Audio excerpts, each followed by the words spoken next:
following program is a peer-to-peer advice show and does not diagnose mental health conditions. If you're seeking social services, please call or text 211 or go to 211.ca.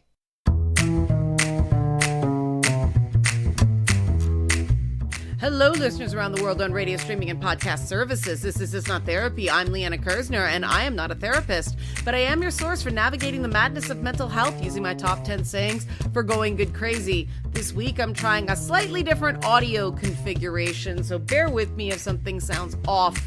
But we're also going to talk about what I have named the Cruelty Economy.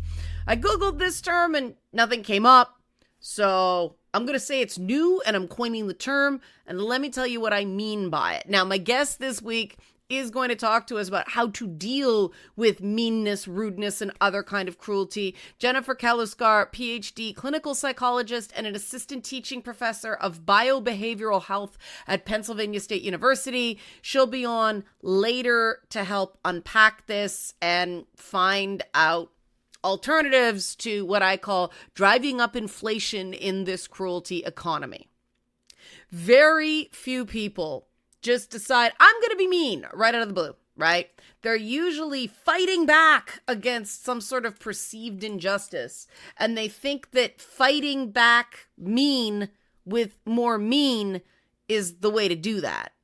This makes cruelty, in my mind, a sort of currency, and that currency gets traded around. We fixate on debits and credits regarding cruelty, focusing on that fighting back instead of moving forward. We're locked in a market where cruelty is traded instead of opting out of this entire terrible system. But with every false assumption that the cruelty, the hurt feelings, they were deliberate, a fresh cruelty credit is created. We're living in an age of cruelty inflation where so many people assume that the hurt they're experiencing was intentionally done to them, that the rate of cruelty creation has reached an exponential rate. It's very, very unhappy math. This is why I say listen twice before you talk once. I listen to people for a living, and something I've noticed, and now I'm hyper aware of it, is that people tend to assume ill intent in others, but then they're confused why they themselves didn't get benefit of the doubt that they didn't mean to hurt somebody's feelings. If you think of assumptions of ill intent as pain bills, well, then you're going to have to pay them sometimes, right? When you're retaliating against a perceived cruelty with cruelty of your own, you are being cruel. Your reasons don't change the fact that you were cruel. Now, imagine if the person didn't actually send that pain bill you were paying, right? They're going to be very confused as to why they're receiving a cruelty payment, aren't they? And they're going to want to return that cruelty because, well, the rules you put out there are rules you have to accept, and they don't feel like they deserve that pain bill. Oh, but that's deliberate too, yeah? It doesn't matter who's paying the pain bill. You're doing it intentionally. And so a fresh round of cruelty economics ensues, and now we're in an all-out trade war with increasing cruelty tariffs flying back and forth, and the whole trade war thing was kind of what got me thinking about this, because I know I'm going to need a new laptop soon, and it's really annoying me because I can't afford one immediately. I have other expenses, and so it's frustrating that I'm probably going to get hit with a 25% surcharge because of retaliatory tariffs. Now, I completely understand that this is politics, not sound economic policy. The average voter would rather pay more for some things than do absolutely nothing, even though tariffs punish the importer in the short term as opposed to the exporter. Tariffing computers, I think, is an especially terrible idea now, with Microsoft forcing everyone to upgrade to Windows 11 by this coming October. If your computer is more than a few years old, it might not run Windows 11, so you're going to be in the same boat as me with having to pay more for a computer. That's the price is going to go down likely when Trump leaves office, but we have to fight back, right? We have to pay that pain bill. I get it. Last week I had more than my fair share of people being awful to me when I was really at low ebb. I had to take a personal week. And I just wanted to smash something. I originally took the awful in the chin and just backed down, deciding to be the bigger person. So one of these jerks decided to fight with my friends instead and then blame me for the argument after I left it, accusing me of being part of a clique. The thing that struck me was that start to finish, it was a pointless argument, at least to me. It literally started over the definition of a rite of passage. Wonky stuff, right? The original guy who got big mad treated someone correcting him on objective facts treated that as, my friend, bullying him. Because apparently in 2025, if you don't agree with the equivalent of 2 + 2 = 5, you're a bully. See, now some of you are chomping at the bit to find out who said what, so you can judge who was right and who was wrong. And that's a big part of the problem because, like I said, none of it was terribly important. But fine, okay, this is what happened. The guy was insisting that men needing to make money so that women will date them was a rite of passage. And no, there is nothing in that ongoing activity that marks a transition from one stage of life to the next. A bar mitzvah is a rite of passage. A wedding is a rite of passage. A funeral is a rite of passage. The hustle is not a rite of passage. And this is a point where some people will try to pick up that argument and insist Bra had a point though. And this is the cruelty economy in action. You are hijacking a present conversation because of pain you felt in the past. And you've got a pain bill to pay. So you're going to go, oh, he had a point. Yeah, but the problem point was accusing somebody of bullying them because they corrected them, right? And that's the thing. This guy was probably paying a pain bill as well. Yeah, girls were mean to him in high school. That sucks. But the person you're talking to in the present didn't send you that pain bill. So where they're coming from, you paying them back the pain bill, you're making this entire thing about you. And to people in the present, that's just obnoxious. Feelings are not facts. And external validation is nice, but you can't demand it. The minute you demand validation, it's worthless in the cruelty economy. If you're walking around deep in a pain debt, you're gonna have a hair trigger when it comes to paying back those pain bills. Trust me, I feel you. I spent all last week feeling stomped on and exhausted. But in our society, we put a very high value on paying those pain bills, right? And a very low value on reducing cruelty inflation. So we've got an overheated cruelty economy where the pain bills are increasing, but our payments are fighting back, standing up for ourselves, not taking it anymore. Well, they seem to be worth less and less, don't they? Because inflation. We need to fight more and more. And the payment on the pain bills goes less and less far. As long as cruelty inflation keeps going up, that's not going to get any better. We need to apply qualitative tightening to the cruelty economy, which means taking some cruelty out of the market. This means not responding to every pain bill with the currency of cruelty. And I have an expert who will help us do that. Jennifer Keluskar, Ph.D., is a clinical psychologist and an assistant teaching professor of Biobehavioral Health at Pennsylvania State University, and she'll talk to us about better ways to deal with mean and rude people after the break. Do you have a story or topic you think would be good for the show? Are you interested in sponsoring this show? Liana at nottherapyshow.com. Nottherapyshow.com is the website. At nottherapyshow on socials. When we come back, how to qualitatively tighten this cruelty economy on It's Not Therapy. The following program is a peer-to-peer advice show and does not diagnose mental health conditions. If you're seeking social services, please call or text 211 or go to 211.ca.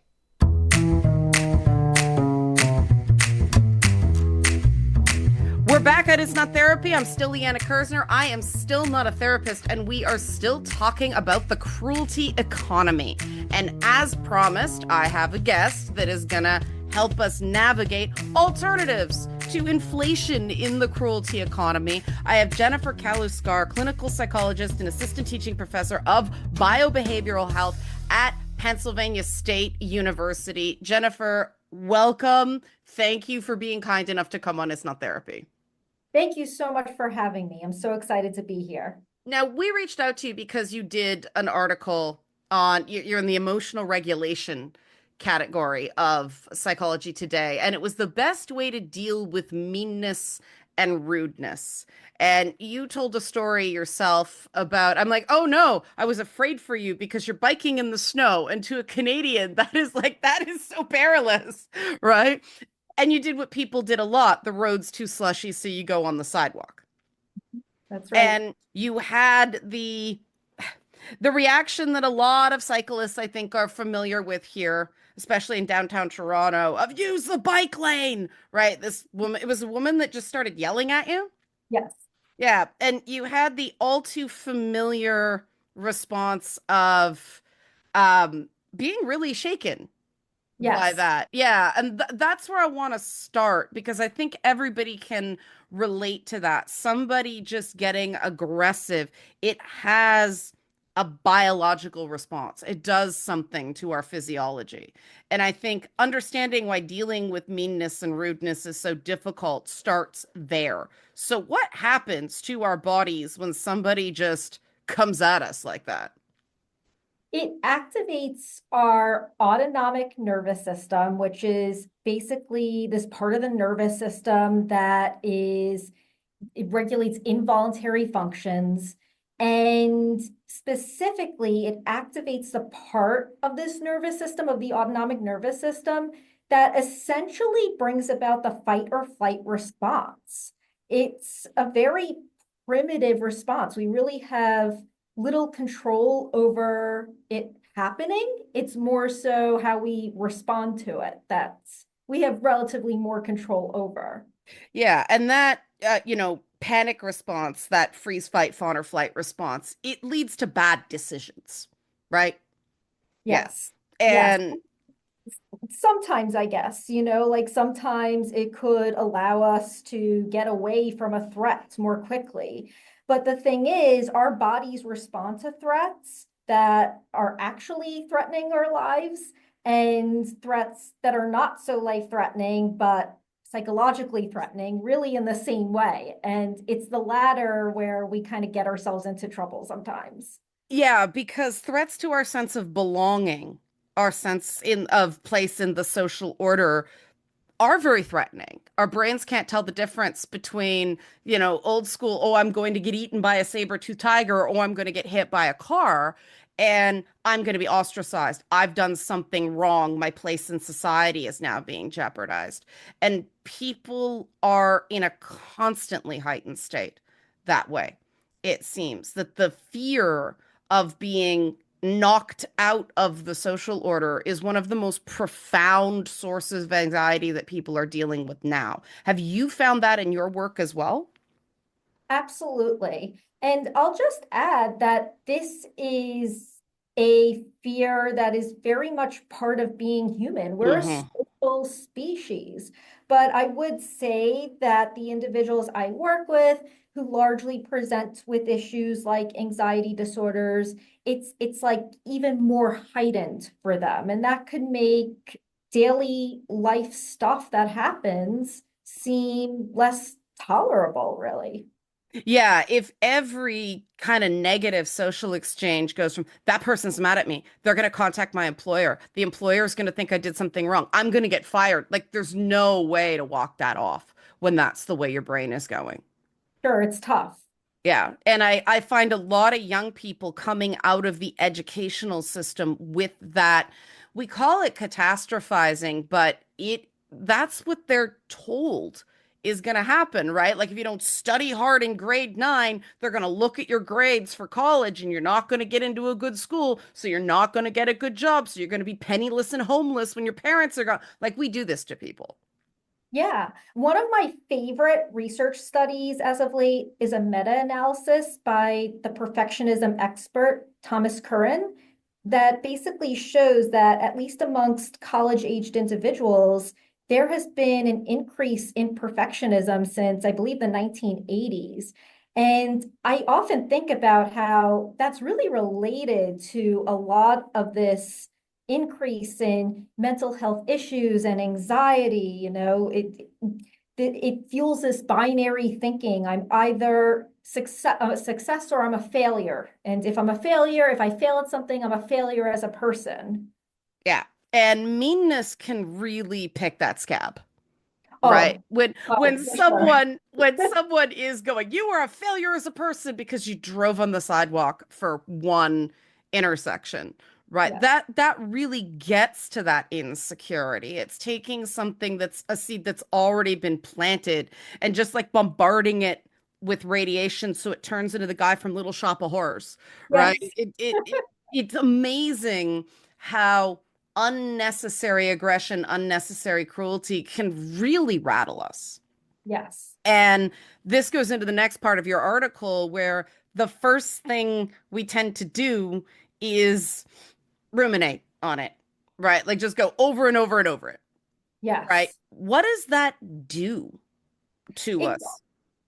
well, it doesn't help. That's for sure. That's for sure. It's kind of our way of trying to problem solve or to basically make everything okay. If I just think about this again and again, I'll try to find some rationale, some reasoning for why this happened or justification for how I acted, or even if that conclusion is that, well, the world is just a terrible place. That's why this all happened, or such a cold, rejecting place. So it certainly is not a healthy way of coping, but it's more like what we call a maladaptive way of coping. We're trying to deal with the situation, but unfortunately, we're just digging ourselves into a deeper and deeper rut. And it's understandable, right? People, this was painful, this was scary, I don't want it to happen again. And Mhm. people get hung up on this idea that I can control it. There are people that are still dealing with cruelties that they experienced in high school, sometimes elementary school, and they're trying to function as adults and it's just, piling up and up and up and up because it all becomes this continuum, right? Everything gets flattened. And I mean, when you hit that, it's a full-blown trauma. We're not just talking about, oh, somebody was mean to you anymore. Now we're actually talking about time and space not functioning psychologically the way it needs to for us to heal and get distance. So, what is a better way not to, because I don't want to jump ahead, because getting over it is one thing, but putting its proper place in the first place, I think, is something a lot of people skip. And you deal with this in your article. You deal with this in another article that you wrote that I also found fascinating about a justice response, a high justice sensitivity you Yes. called it. And I think that people who have a narrative of being, you talked about victimization in this, but have a narrative in their lives of being this helpless victim of cruelty, they have a high justice sensitivity. So let's explore that concept because I think it's really helpful. Yeah, yeah. So, I mean, justice sensitivity, if you look at the literature, there are all these different kinds of justice sensitivity. And it's just one of those things that can be used for such good. Like activists have a high Mhm. justice sensitivity. And when we talk about a particular kind of justice sensitivity called victim sensitivity, we're thinking about other people who are victims and we're trying to advocate for them. So it can really be a beautiful thing and even beautiful for ourselves because sometimes, we really are the victims and we need to advocate for ourselves. However, it could also lead to digging ourselves into this hole of being helpless and everyone else being the problem. And that's when it becomes unhealthy for the person and not very good for social relationships.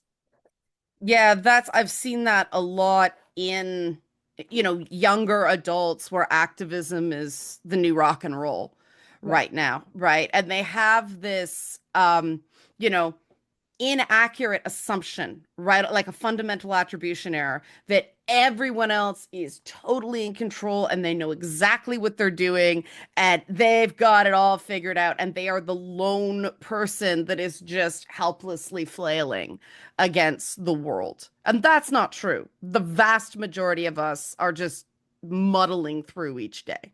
Yeah.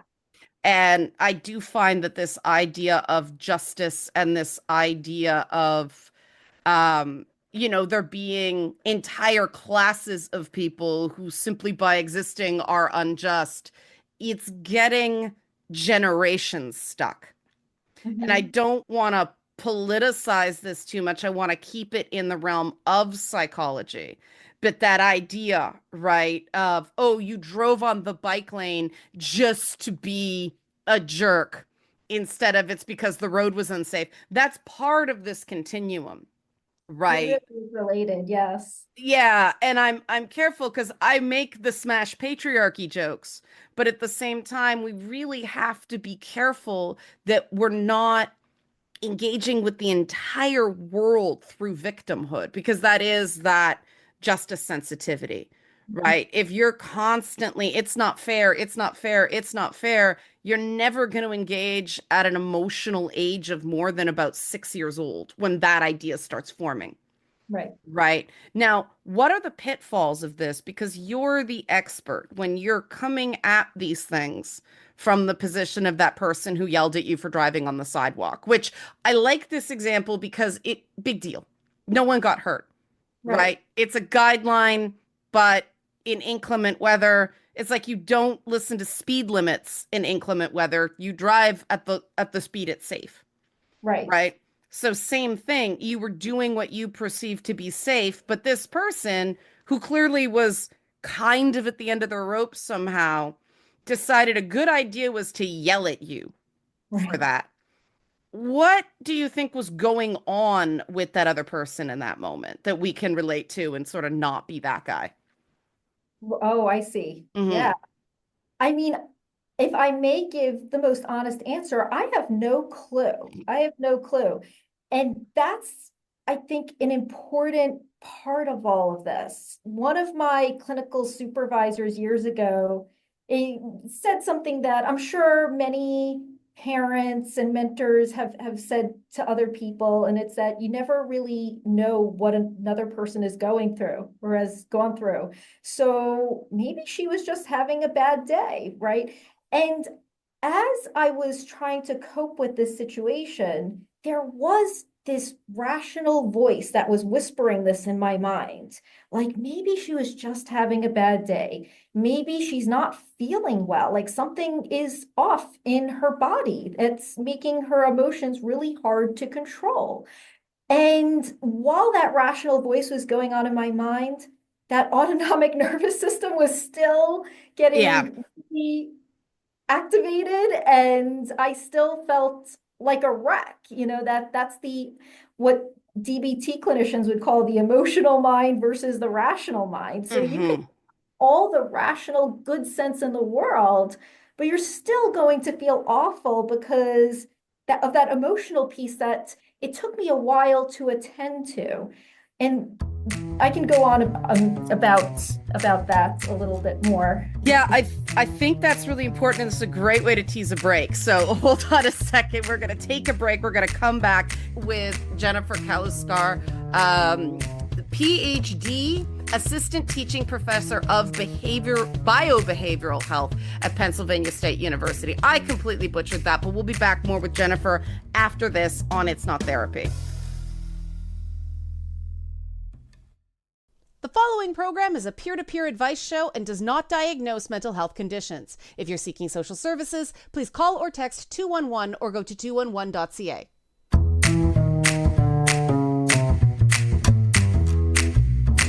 We're back in It's Not Therapy. I'm still Liana Kersner. I'm still not a therapist. We are still talking to Jennifer Keluskar, Ph.D., clinical psychologist and assistant teaching professor of biobehavioral health at Penn State University. And we're talking about mean people and the effect it has on us and how we can stop adding to what I call the cruelty economy. There's too much inflation in the cruelty economy right now. And before the break, Jennifer, we were talking about that emotional mind versus the rational mind and how kind of asking questions, kind of perspective taking can make them work better together. Right. I found a DBT, dialectical behavior therapy, very, very, very useful for Yes, this. Okay, I am being emotional, and that's okay. One, that was a huge step I was skipping, telling myself it's okay to have emotions. right. Right. And I think that's a big thing when we start trying to parse it from a fact-based way, right? Like, oh, it was unsafe. I was driving on the sidewalk on my bike because there was snow on the ground. It's okay to be rattled. We skip that step, right? Absolutely, yeah. And my first step, really, one of my first steps, because I was biking to work at the time, so I couldn't do much other than ruminate as I was biking to work. And then I get to my office and I start calling relatives, talking to friends, and the responses were very well intentioned and out of love and concern, but were unintentionally invalidating at times. So things like, oh, well, technically you were breaking the rules. You're Right. really supposed to, you're not supposed to bike on the sidewalk, or let it roll off your back. Don't let it ruin your day. That's one that I'll often hear. And these are said with such great intention because people are caring, but unintentionally they're invalidating the emotional stuff that's going on at the time. Because, like I said, I already knew all the rational stuff. It was that whisper running through my mind, but I really needed to validate myself in the moment and to seek if I'm seeking validation from others, to seek validation in a very pointed, Yeah. direct, specific way. Because, yeah, that's how people are going to react. They don't know how to help, or, they're seeing things from their perspective. They haven't lived in your shoes and gone through that same exact scenario. And so it's really impossible for them to really 100% understand. Yeah, I find that don't let it get to you thinking it's like you said, intended to be helpful, but it's so unhelpful because if somebody is coming to you about something that bothered them, it's already gotten to them. Right. Right. It's already ruined your day. You might be able to salvage the rest of the day, but this part of the day officially ruined. And Well, it's funny you should say that because I'm an anxious person. right. So when somebody says, don't let it ruin your day, I'm like, oh crap, now I'm gonna let it ruin my day and Yeah. I'm gonna, Now I yeah, am not only upset, I have committed some moral failing by letting this happen. right, Right? Yeah. right, absolutely, yes. Yeah. And I'm just gonna continue to be a screw up for the rest Yeah. of the day or week. It's the exact opposite that we know what works in terms of emotional regulation, and yet these things are everywhere in Mhm. culture, Yes. right? And I mean, what I've taken to saying to people is it's okay to be rattled by that when I'm in those situations. Yeah, all of a sudden someone's yelling at you. It's like, especially when you're doing something like riding a bike where you have to constantly be scanning for something that's going to indicate somebody's going to run into you. Yes. Yeah. So, yeah, it's a challenge because it is human to reach out in those moments, but often it ends up we feel worse instead of better, Yes. right? And that compounds the feeling of unfairness and that actually makes that mean exchange dig in even deeper. Hmm. And Absolutely. then the do something brain kicks in and we start doing really inadvisable things. Right. Right. So, what is an alternative? I mean, you did say seeking validation in very specific ways. And I'd love to unpack that because I think what you're saying is having the presence of mind, which is difficult, when you're anxious, but having the presence of mind to go, I don't need to hear I was driving on the sidewalk and that's technically illegal. I know. I just need somebody to talk to about I'm freaked out about getting yelled at. Yes. Yeah, like being very specific and very intentional about what you're looking for from the other person. Yes. And Yeah. that is okay to do. I think people are reluctant to do it. I've been reluctant to ask for validation or just to be given reassurance that I am a good person, that I do try to follow the rules. I do try to be respectful. Asking for that specifically is sometimes challenging because you're thinking the other person really should know that, or it'll feel so much more authentic if I don't have to tell them. Yeah. This is part of just being a compassionate human being to yourself and others, really, both, is to ask very specifically for what you need. And the fact that you felt bad about that, this is what I think is cool when you start understanding the role of negative emotions, right? The fact that you were even going, I'm a good person. I don't like to break rules. Well, you're validating the fact that you care about rules because that bothers you, right? Yes. Um, and little things like that, feeling bad about something processed in a useful way can actually be validating in its own right, Mhm. right? Reassuring ourselves, because when somebody is adamant that you did it on purpose and you're just this horrible monster that did things with absolute awareness of surroundings, right? It can make us question whether we did mean to do it. Yes. Yeah, there Yeah. was definitely that self-doubt factor. And I think that's an important piece to look at because maybe there are other people who would have, yes, been rattled, but would have recovered much more quickly than I did. I mean, it really dampened my entire morning, right? So I need to look at what are some things about me and how I'm processing this that is contributing to, again, that initial rattling is very universal, part of how our nervous system functions. But how can I take more control over how I'm processing it throughout the day? And that's where I think being gentle with ourselves, which is another thing I got from DBT, is really helpful, right? Because you were already riding your bike in unsafe conditions, Right. meaning you were sort of pre-rattled, Yeah. right? So true. So Yeah. true. And Yeah. having to make quick decisions and not being sure that I was making the right one, at every corner, really. Yeah, and if you're a rule-abiding person who decides to break a rule for your own safety, you're already feeling intensely vulnerable. Mhm. Mhm. And so somebody punishing you for going against your nature for safety, that's not one thing. That's three things all compounding on your nervous system. Absolutely. And I'll tell you that one thing I did right after that happened, as I was biking to work, is I did try biking on the bike path with the snow and ice Oh. because, well, that's something we call overcorrecting. Mm-hmm. So I had to follow the rule because I had just been yelled at and I had to follow the rule against my own judgment. I had to go against what my intuition and, better sense of judgment was telling me to do. And it was such a bad decision, let me tell you. I had to get off my bike and walk it for Yeah. part of the commute. Yeah, which is ultimately what you decided you were going to do according to the article going forward. Yeah. Is if it's unsafe, I'm going to get off my bike, I'm going to walk it. You're allowed to be an honorary Canadian here, Jennifer, and like take an Uber when it snows.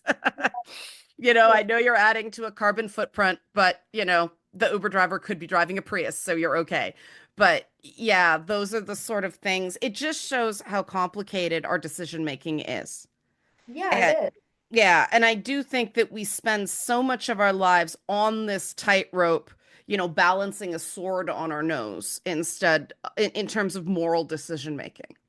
Yeah. And that's why that concept of justice, I think, really ties in to the concept of cruelty. Mhm. Because it's one thing to hope something's fair. It's another thing to expect things to be fair, Mhm. right? And you had a professor just go, life's not fair. Yeah. And this Right. was really fundamental for you. Yes. Now, how did you process that? Because this was a really difficult thing for me to learn how to handle. And everybody, I think, tells a story about unfairness in their own way. So, Mhm. how do you process unfairness so you can process people being mean, never knowing why they did it? Yeah. Well, that's a great question. And I'll be honest, I am still working on that. Like, this is not something that I have figured out completely because I still have my moments where it's really hard, even watching the news and seeing, without getting too political, seeing how some people are treating other people. It's almost like it's triggering to me because it's reminding me of the past and things that have happened where it's just like, wow, it's one thing for people to be mean because they didn't get enough sleep the night before, they're feeling, they're having a bad day, but another thing for them to be completely unaware of how mean they are. But you know what? It's not my job to change that. I can't change that, and it's not my responsibility. And I think people with high justice sensitivity, they tend to take on way more responsibilities than the highest governing official would ever have on Yeah. their job duties list, right? Hmm. And so if you see it more so as lessening, allowing yourself to lessen the burden that you're carrying instead of having to make things right, Right. because another thing is we get very stuck in right or wrong. Hmm. And the world is more fluid than that. I mean, there are examples of gross atrocities Of and course. are clearly wrong. But when you talk to people, as I've talked to people on different sides of the political spectrum, right? And it's amazing how everybody has their reasons and sees the world Hmm. a certain way. And so from seeing the world in the way they're seeing it, even if I totally don't see the world in the way they see it, everything that they're thinking does seem right. Yeah. Often our error in reasoning happens right at the beginning with our fundamental assumptions about a given problem. And Yeah. I do think that you gave some really great advice in your article about mean and rude people. You said, don't expect to feel understood. Yeah. And this is a huge thing because we really value self-expression, right? Yes. We've been told people should always validate your feelings. And we've had some scope creep on feelings where people go, I feel, and then offer an opinion because feelings are always valid, right? But how do you I know how I do it. I tend to go, control what you can control. And I'm going to say this to be sure the other person has all the information. I don't expect them to accept it. I'm just going to say it because that means I know, and I'm not making an assumption that they know something they don't. Mhm. That helps me with the rejection if somebody doesn't get it. But it still sucks when somebody doesn't understand you, right? Yeah. So, what's your advice for that? And I think it's a great caveat saying, I'm still working on it. This is the foundation of peer counseling, right? That we don't Right. have all the answers. We're just further ahead than the people we're working with, but we are still working on it. What's your process for dealing with not being understood? Oh, yes, that is definitely a tough one. I use creativity a lot and imagination quite a bit. So writing the blog post, as I mentioned in the random acts of meanness or best way to deal with mean and rude behavior, one of the solutions that I mentioned or one of the strategies that I recommend is writing in a journal or doing what is best for you, what makes sense to you to relieve that tension. And that's what helped me when I got to my office that morning. I opened up my laptop right away and I started typing away. And I didn't care about if it sounded good or if it was grammatically correct Right. or if it was nice. It certainly was not nice. I'm not sharing that document with anybody. That was the super rough draft to the blog post, right? The one that you don't share with everybody else. But it's really helped me process on a blank slate, essentially. It helped me process what my feelings and what had happened without having somebody else's opinion in there with, their bias or Hmm. expecting other people to give the just right response that I was looking for. It was really me giving myself the space to work it out with myself. And I find that this is what people are trying to do and what I'm trying to do when I ruminate, but it's a healthier way of working it out with yourself than rumination is. I call that the emotional baked potato. Oh, I Here like we that. because you know how it's wrapped in foil? Yes. And so you wrap it in foil so the skin doesn't get all dried out so the potato Yeah. can bake.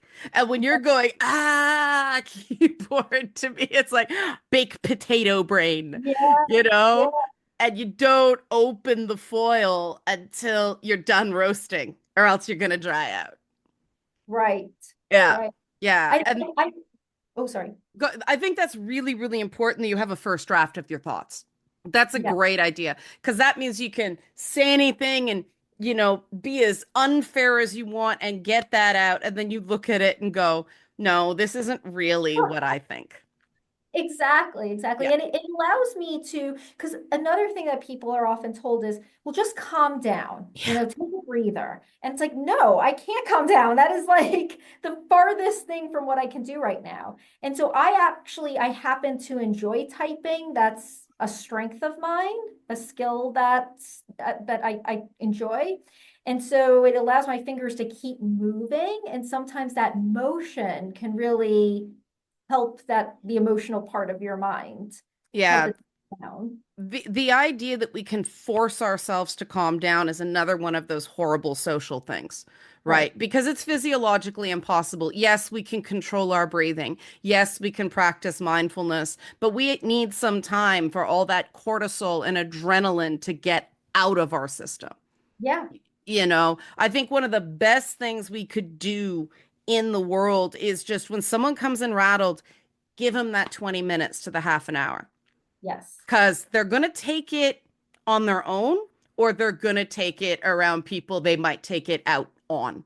Hmm. And we have no choice there, right? And it really is interesting how many things, and it's got to drive you crazy as a researcher, that you see what's normal and then you see what the science says actually helps and doesn't help. And the mismatch is incredible. Right. So what's As a something. clinician, yes, I definitely see Yeah, that for well, sure. yeah. And then you try to have a one-on-one thing and they go, "Well, that's not normal." It's like, "Well, yes, but it does work. Just try it." You Yes, know. absolutely.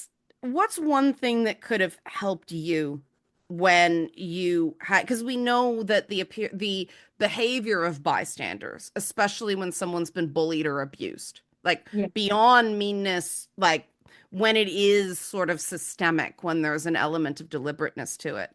What's something that would have helped you in that moment? For because I like to leave people with something that they can do. For one, validating. You don't have to agree with the person in order to validate their feelings. Like, wow, if such an unexpected thing happened to me that rattled me up that much at the beginning of my Right. workday, it would not be a good way to start my workday. And I can hear the distress in your voice and just noticing those little things. Like I can hear the distress in your voice, and that must be so challenging, can really make a big difference. Yeah, I think one of the difficult things about being a therapist is that your people skills are so much higher than everyone else around you. So it's just like, no, that's not, because I do think that the way people talk to other people are extensions of how they talk to themselves. And you start realize how negative the self-talk the people around you are in those moments, right? Wow. Wow, So I wish I could realize that at the moment. I have gotten so as a kid, they had this thing, stop, look, and listen, where the teacher raised the hand and you were just supposed to freeze on the Yeah. spot, right? And I catch myself as an adult when I really get worked up going, stop, look, and listen, because if I do anything in that moment, it's going to be fire breathing dragon. And then I'm going to have to scrape all the char marks off the walls. And I do not want to do that. I love that because it's this habitual Yeah. phrase that you have, right? So it's kind of emotionally detached in a way, and it just brings your awareness right where it needs to be. And I find if it's good and stupid, it will stop me in my tracks. Oh yeah, definitely. Yeah, as opposed to the I am worthy or I deserve this or all that stuff that's like on a pillow at one of those Pottery Barn type stores. It's gotta be dumb, Yes. right? Because it'll make me chuckle a little bit. Jennifer, thanks so much. How can people find you on Psychology Today? Because you have a lot of really interesting blogs. Like you got about a dozen on this topic, and they're all spectacular. So how can people find you? Oh, well, thank you for the compliment, first of all. And you can find me on the Psychology Today website. You can search for my name in the on the main website for Psychology Today. I also have a website called moodsmoothie.org, I love which that name. thank you. I saw Thank that. I love it. Mood Smoothie. It's so good. Yes, Yeah. yes. Yeah. And Moodsmoothie.org, mental health resources. Yep, there you are. Okay. yes.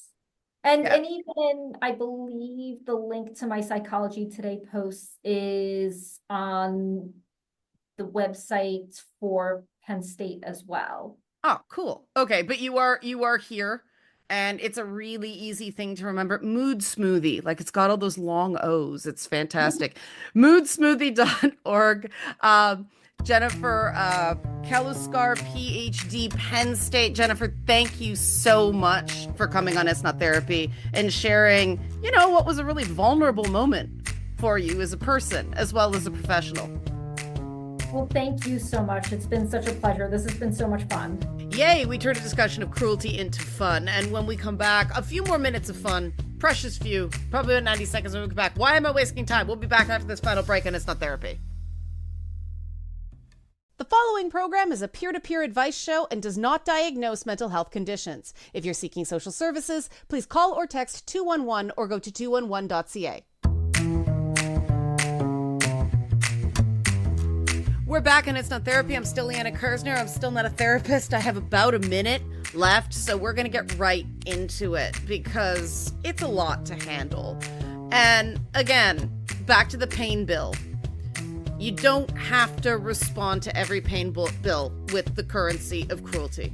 Fighting back doesn't mean fighting cruelty with cruelty, right? The response doesn't have to be in kind.